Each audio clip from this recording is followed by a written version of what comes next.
James Vega, Tali Zorah, Garrus Vakarian, and Liara T'Soni.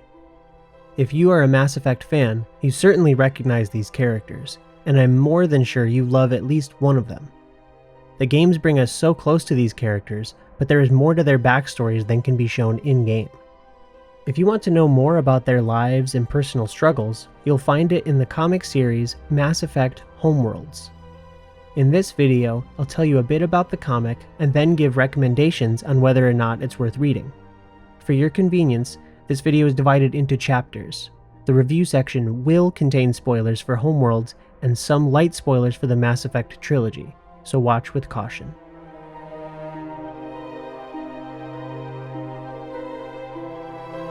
Mass Effect Homeworlds is a series of 4 stories from the lives of James Vega, Tali Zorah, Garrus Vakarian, and Liara T'Soni. Each issue focuses on a specific character, highlighting a defining moment in their journeys and giving more background to the people we get to know across the trilogy. Each story is depicted in a unique style and is worked on by different teams of artists. It's cool to note that the writers who were responsible for the characters in-game also contributed to their respective Homeworlds issues, which adds to the authenticity and depth of their stories. James Vega's issue of Homeworlds shows his rough family life early in adulthood and the emotional journey that led to his decision to join the Alliance military. It features a story by Mac Walters, art by Eduardo Franciso, colors by Michael Atiyeh, and lettering by Michael Heisler. Tali's story details the beginning of her pilgrimage, which ultimately becomes a much bigger journey than she could have anticipated, and leads right into when Shepard meets her in Mass Effect 1. It features a story by Mac Walters and Patrick Weeks, script by Jeremy Barlow, pencils by Chris Staggs, inks by Marc and Chris Staggs, colors by Michael Atiyeh, and lettering by Michael Heisler.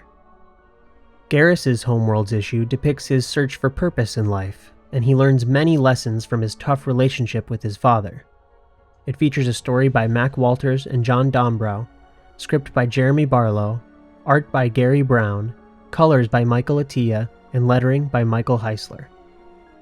Liara's story is set before the events of Mass Effect 3 and follows her desperate quest to find a way to stop the imminent Reaper invasion. This issue features a story by Mac Walters and Sylvia Faketakuti, a script by Jeremy Barlow, art by Omar Francia, colors by Michael Atiyeh, and lettering by Michael Heisler.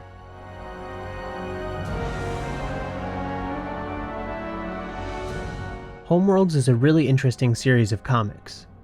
These small character studies are fascinating, providing a more intimate look into the lives of a few of the best Mass Effect companions.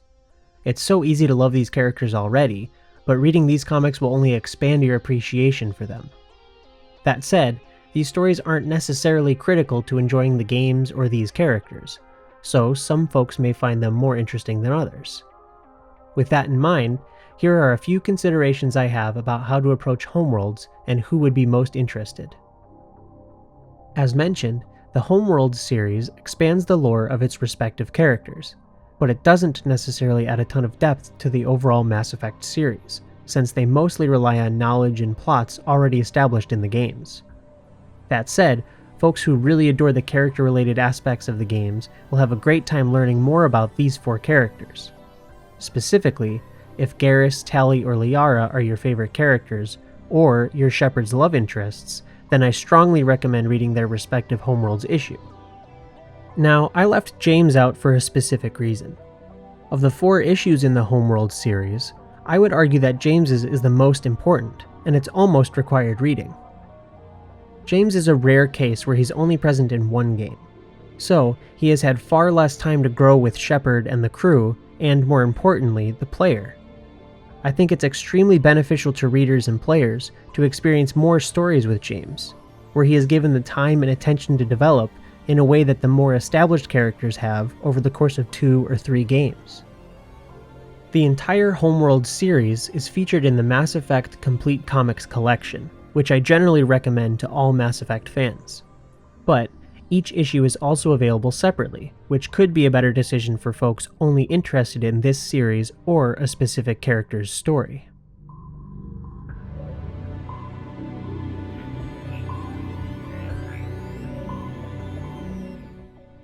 I love how compact the Homeworld stories are. You can finish reading one of them in under an hour.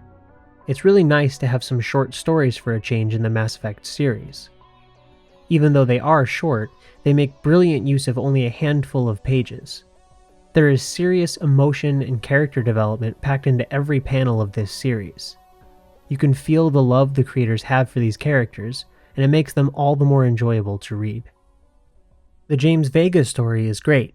It's inspiring in some ways, and it adds a ton of charm to the character. He's one of the squad mates who unfortunately suffers from only appearing in one game, so extra stories like this one really help flesh out his character and generate a lot of affection from players and readers. The artwork is breathtakingly good, especially at establishing vibes. The larger panels are so evocative and moody, such as this one on screen right now.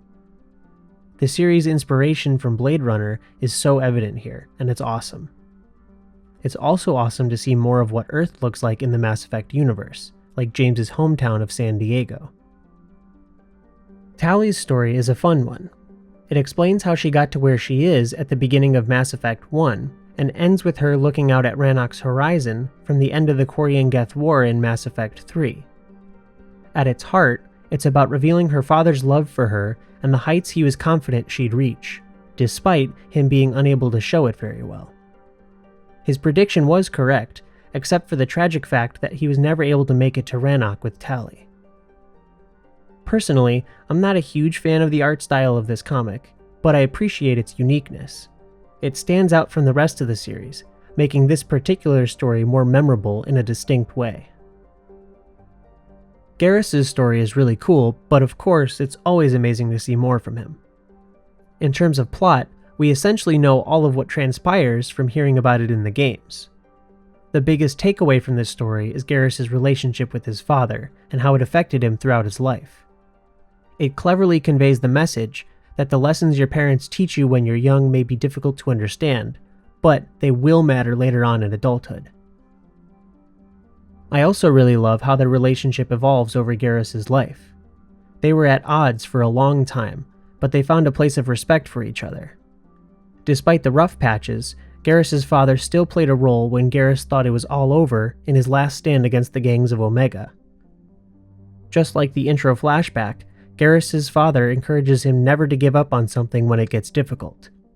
It's an incredibly wholesome story, and I love seeing this kind of thing in Mass Effect. Liara's issue is really cool as well. It's a thrilling story that helps fill in some gaps in the lore.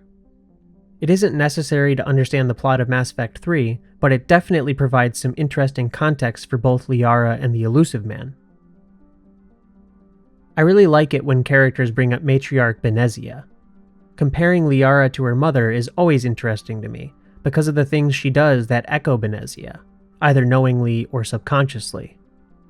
The parallels between the two are plain as day, yet Liara defies the trajectory her mother took, which is a clever way to establish her character and what is at stake if she takes a wrong turn.